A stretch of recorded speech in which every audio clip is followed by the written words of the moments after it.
Iran की nuclear programme की जिद ने एक बड़े युद्ध को शुरू कर दिया है। पूरा मिडिल ईस्ट वॉर जोन बन गया है। एक तरफ अपने नागरिकों पर हुए हमले से तमतमाया इजराइल आर पार की जंग में कूद पड़ा है, तो दूसरी तरफ ईरान ने इजराइल के खिलाफ विनाशकारी ऑपरेशन चलाने का कसम खा लिया है। 3 दिन से दोनों तरफ से जंग जारी है। मिसाइलों और बमों से मध्य पूर्व दहल उठा है। तेल अवीव से लेकर तेहरान तक आग की लपटों में ये पूरे शहर चल चुके हैं। अब आपको हम 6 अलग अलग तस्वीरों के माध्यम से मौजूदा स्थिति दिखा रहे हैं, जिसमें आप साफ देख सकते हैं कि इजराइल ने कैसे ईरान के गैस भंडार और रेवोल्यूशनरी गार्ड की बिल्डिंग को जलाकर राख कर दिया है। तेहरान के तेल भंडार से लेकर ईरानी विदेश मंत्रालय की पूरी तरह इसको डैमेज कर दिया है। यही नहीं, इजराइल ने ईरान के न्यूक्लियर स्पॉट्स को भी पूरी तरह ध्वस्त कर दिया है। इन तस्वीरों को देखकर आप खुद समझ सकते हैं कि हालात कितने विकट हो चले हैं। पलटवार ईरान ने भी किया था, नुकसान इजराइल को भी भुगतना पड़ा है। कीमत पूरी दुनिया चुकानी पड़ सकती है दुनिया को। कच्चे तेल की कीमतों में उछाल आ चुका है। ये जान लीजिए कि न्यूक्लियर हथियारों के खिलाफ छिड़ी जंग में ईरान, पाकिस्तान, सऊदी नहीं कूदेंगे, बल्कि पूरी ग्लोबल बिरादरी 2 खाचों में बटी नजर आएगी। इजराइल ने वो कर दिया जिसकी सिर्फ धमकी दी जाती थी।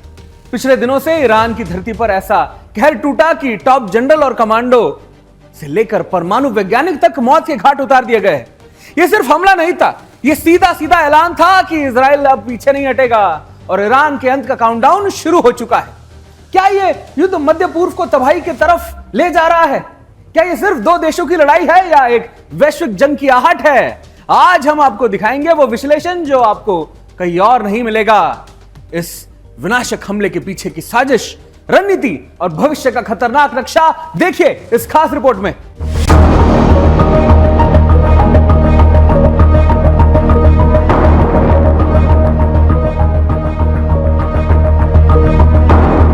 मध्य पूर्व की तस्वीर अब वैसी नहीं रही जैसे पहले थी।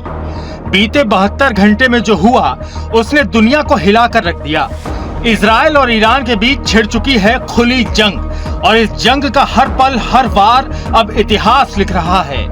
ईरान के 406 से ज्यादा लोग मारे जा चुके हैं, वहीं इजराइल ने भी 16 नागरिक और सैनिक खो दिए हैं। दोनों तरफ घायलों की संख्या सैकड़ों में है। ईरान भले ही दावा कर रहा हो कि सिर्फ 224 मौतें हुई, लेकिन जमीनी हकीकत उससे कहीं ज्यादा खौफनाक है। इजरायली सेना का दावा है कि उन्होंने अब एक सीधा एयर कॉरिडोर बना लिया है, यानी अब तेहरान तक उनके बम वर्षक बिना किसी रोक टोक के पहुंच सकते हैं। इसी रास्ते से उड़कर इजरायली जेट्स ने मशहद एयरपोर्ट पर 2300 किलोमीटर दूर एक ईरानी फ्यूल टैंकर को हवा में ही तबाह कर दिया। इस्फहान और फोर्डो, ईरान की सबसे संवेदनशील परमाणु साइट्स पर मिसाइलों की बारिश कर दी गई। यूरेनियम संवर्धन संयंत्र बुरी तरह क्षतिग्रस्त है। मिलिट्री बेस, मिसाइल फैक्ट्रियां और तेल रिफाइनरियां सब राख हो गई हैं। ईरान की सेना और खुफिया एजेंसियों को बड़ा झटका लगा है। मेजर जनरल मोहम्मद बघेरी, हुसैन सलामी, हाजीजादेह रशीद और IRGC के खुफिया प्रमुख या तो मारे गए या लापता हैं। ईरान के मशहूर परमाणु वैज्ञानिक तेहरानची अब्बासी दवानी अल बकाई अब इस दुनिया में नहीं है।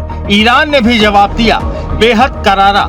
ईरान ने सैकड़ों मिसाइलें और ड्रोन इजराइल पर दागे गए। तेल अवीव, रेहोवोट, डिमोना, कई शहरों में धमाके हुए, इमारतें गिरी और अफरा तफरी मच गई। ईरानी मिसाइलें हाइफा बंदरगाह, डिमोना न्यूक्लियर फैसिलिटी और विजमैन इंस्टीट्यूट तक पहुंची। शाहिद हास कासिम मिसाइलों के जरिए ईरान ने अपना सबसे घातक वार किया। कुछ मिसाइलें 1500 पाउंड तक वजनी थीं। तेल अवीव, यरूशलेम, हाइफा, हर जगह रेड अलर्ट है। लाखों लोग बंकरों में जा चुके हैं। सायरनों की आवाजें लगातार सुनाई दे रही हैं। डर, तबाही और युद्ध की आहट ने पूरे देश को जकड़ लिया है। ये जंग अब केवल इजराइल और ईरान तक सीमित नहीं है। दुनिया की बड़ी ताकतें अमेरिका, रूस, चीन, फ्रांस सब सांसें थामे देख रही हैं।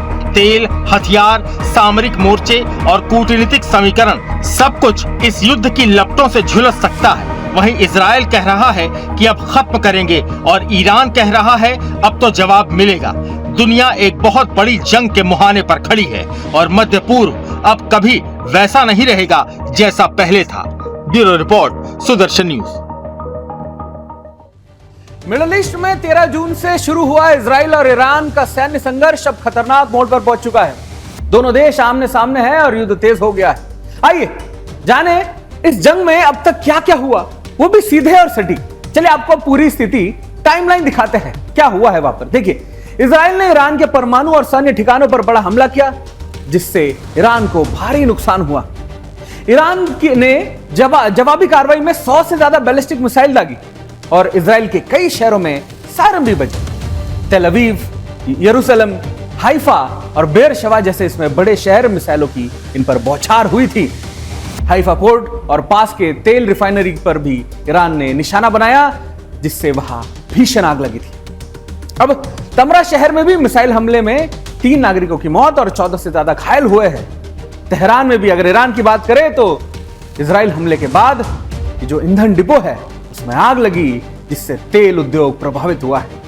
कई ईरानी सैन्य कमांडर और परमाणु वैज्ञानिक मारे गए हैं, जो ईरान के लिए बड़ा झटका है। पूरी एक उनकी जो सबसे ऊपर की लाइन होती है अधिकारियों की, वो पूरी तरह खत्म कर दी गई। फिर इजराइल का जो आयरन डोम है, उस जो मिसाइल रक्षा तंत्र लगातार हमलों को रोकने की कोशिश में जुटा रहा। अमेरिका ने हमलों में अपनी भूमिका से इनकार किया है, लेकिन ईरान ने वॉशिंगटन पर हमलों में शामिल होने का आरोप लगाया है। अब 15 जून की रात फिर से दोनों तरफ से हमले शुरू हुए हैं और जंग अब और भी तेज हो रही है और भी एस्केलेट हो रही है और ओमान में परमाणु वार्ता अब रद्द हो गई है। अब क्या ईरान के बाद इजराइल के निशाने पर पाकिस्तान है? यह बात हम नहीं कह रहे, ये चर्चा सुर्खियों में है, क्योंकि इजराइल ने जब ये ईरान से इसके खिलाफ मोर्चा खोला है, तब से ही पाकिस्तान को यह डर सता रहा है कि अगला नंबर कहीं उसका तो नहीं है। पाकिस्तानी संसद में या फिर आम लोगों की चर्चाओं तक यह डर पाकिस्तान में साफ नजर आ रहा है। आज भीगी बिल्ली की तरह छटपटा रहा पाकिस्तान अपनी परमाणु ताकत की गीदड़ भपकियां देता आया है और उसके यही खोखले दावे उसकी बर्बादी की वजह बन सकते हैं। और इसके पीछे की सबसे बड़ी वजह यह है कि मिडिल ईस्ट के इस्लामिक मुल्कों के चढ़ाने पर वो इजराइल तक को धमका रहा है। वो कहता है कि अगर ईरान पर अटैक हुआ तो पाकिस्तान परमाणु हमले में इजराइल को इसका जवाब देगा। इन सब चर्चाओं के बीच इजरायली पीएम बेंजामिन नेतन्याहू का एक हालिया बयान ट्रेंड हो रहा है, जिसमें वो एक पत्रकार से उसके सवाल पर ये कहते हैं कि दिख रहा है कि ईरान की तरह पाकिस्तान भी एक बड़ा खतरा है। ईरान के बाद इजराइल के टारगेट पर अब पाकिस्तान भी होगा। आप खुद सुनिए क्या कहा नेतन्याहू ने। So the greatest mission that we have is to prevent a militant Islamic regime from meeting up with nuclear weapons or from nuclear weapons meeting up with a militant Islamic regime. The first is called Iran, the second is called Pakistan, because if these radical regimes have nuclear weapons, they will not obey the rules that have been obeyed in the last almost 7 decades. Netanyahu के बयान के बाद से पाकिस्तान की pant गीली हो चुकी है, जिसको पुष्ट करता एक बयान सामने आ रहा है, वो भी पाकिस्तान की संसद से। कोई सड़क छाप कटमुल्ला नहीं, खुद पाकिस्तान के एक सांसद असद कैसर ने संसद में कहा कि हमें तैयार रहना चाहिए, अलर्ट होना चाहिए, क्योंकि हो ना हो इजराइल के अगले निशाने पर पाकिस्तान हो सकता है।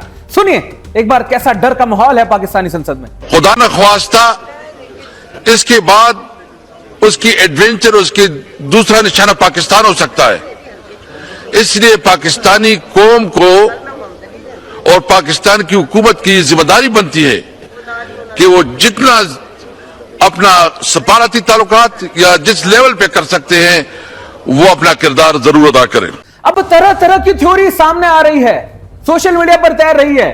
इजराइल को लेकर कोई कहता है कि ये ग्लोबल नेताओं की चाल है शियाओं के खिलाफ, तो कोई कहता है कि ये इजराइल की मनमानी है, तो कोई कह रहा है कि इजराइल अमेरिका के इशारों पर नाचने वाला कठपुतली है जो ईरान की आजादी को कुचलना चाहती है। सुनिए शियाओं के मौलाना कल्बे जवाद क्या कह रहा है। उसके यही कि अमेरिका का गुलाम है वो स्लेव्स, ये अरब मुल्क जो है वो आजाद नहीं है, सब स्लेव्स हैं। आप देखिए इतनी फौजें अमेरिका की, बरतानिया की, फ्रांस की, अरब मुल्क में मौजूद हैं कि वो सांस नहीं ले सकते बगैर अमेरिका की इजाजत के। सऊदी अरब में इतनी अमेरिकन फौजें हैं कि वो 10 मिनट के अंदर पूरे सऊदी अरब पर कब्जा कर सकते हैं। बहरीन में, कुवैत में, तुर्की में, हर जगह अमेरिका, इसराइल और फ्रांस की फौजें मौजूद हैं कि ताकि ये अपनी जगह से हिलने ना पाए, अपनी जगह से जुम्बिश न करने पाए।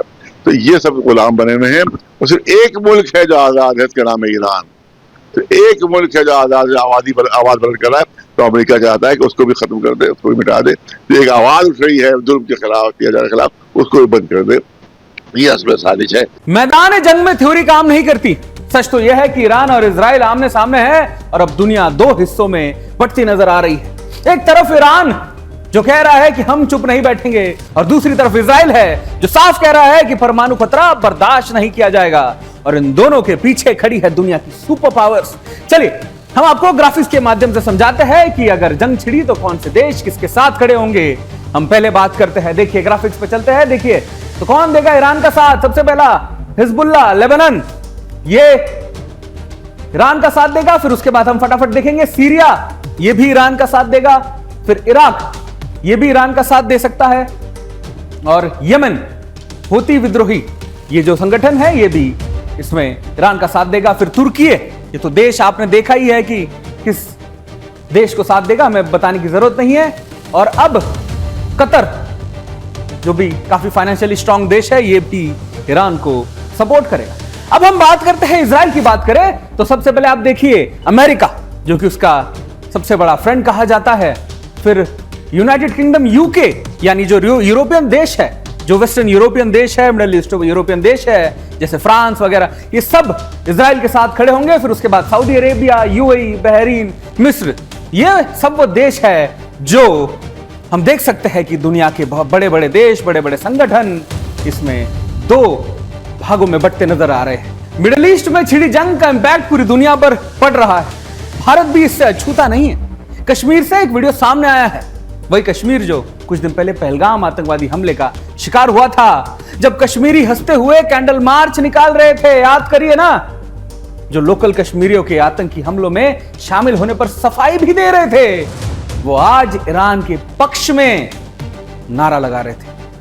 गाजा और फिलिस्तीन के झंडे भी यहां लहराए जाते रहे हैं। आज फिर उनका दिल पसीजा है कि ईरान को लेकर मोदी जी ने कश्मीर को बदल दिया है, लेकिन कश्मीरी नहीं बदल रहे हैं। खुद देख लीजिए।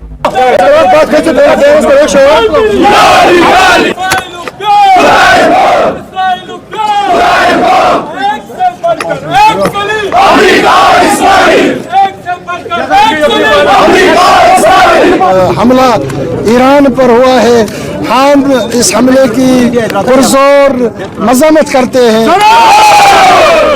कल रात में इसराइल बदबख्त ने, इसराइल शैतान ने, इसराइल जालिम ने अमेरिका के पुष्पना पर अंजाम दिया।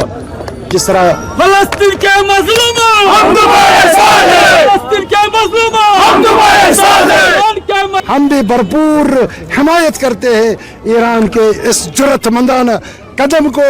वो इस यूरेनियम की इजाफगी को जारी सारी रखे। इंशाल्लाह वो मजलूमों का गमखार है, अल्लाह ताला उनको बड़ी कामयाबी अता करेंगे। इसराइल को नेस्त नाबूद होकर रहेगा। बात इस्लाम से जुड़ी हो तो दुनिया का हर मुसलमान सब कुछ पीछे रखकर साथ खड़ा हो जाएगा।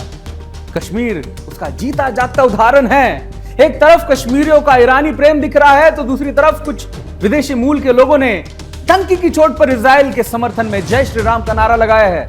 गर्व होगा आपको ये देखकर। आसपास ईरान के झंडे लिए लोग दिखाई दे रहे हैं, लेकिन दूसरी तरफ अकेले एक युवक जय श्री राम का जय घोष करता दिख रहा है। एक बार ये वीडियो देखिए। जय श्री राम, जय श्री राम, जय श्री राम, जय श्री राम, जय श्री राम, जय श्री राम, जय श्री राम। जय श्री राम, जय श्री राम, जय श्री राम, जय श्री राम, जय श्री राम, जय श्री राम, जय श्री राम। जय श्री राम, जय श्री राम, जय श्री राम, जय श्री राम, जय श्री राम, जय श्री राम, जय श्री राम। नारे लगते रहे, विलाप होता रहा और गाजा समतल कर दिया गया। ईरान भी उसी राह पर चल पड़ा है। ऐसे में इस वॉर मॉडल का विश्लेषण करना टेढ़ी खीर जैसा है। पता नहीं कौन किस करवट बैठ जाएगा। इसलिए हमें रक्षा विशेषज्ञों से इस थ्योरी को समझना है। क्या बता रहे हैं वो, एक बार देखते हैं। धर्म के आधार पर शासित देशों में और कट्टरपंथियों के प्रभाव में रहने वाले देशों में न्यूक्लियर हथियारों को नहीं होना चाहिए और यही कारण है कि ईरान के न्यूक्लियर हथियारों के खिलाफ अमेरिका भी है, इजराइल भी है और सेकंड फेज में जिसको इस्लामिक बम कहा गया है, पाकिस्तान के उस इस्लामिक बम को भी शायद नष्ट किया जाएगा। इजराइल अपने न्यूक्लियस वेपन का इस्तेमाल करता है। उस सिप्री की एक रिपोर्ट के आधार पर उसके पास 90 से अधिक न्यूक्लियस मिसाइल हैं, तो वो तबाही की ओर बढ़ सकता है। ईरान पूरी तरह से तबाह हो जाएगा। हाल में ही तेल अवीव में जब उसने मिसाइल छोड़ी थी तो कई दिन तक उसमें आग लगी।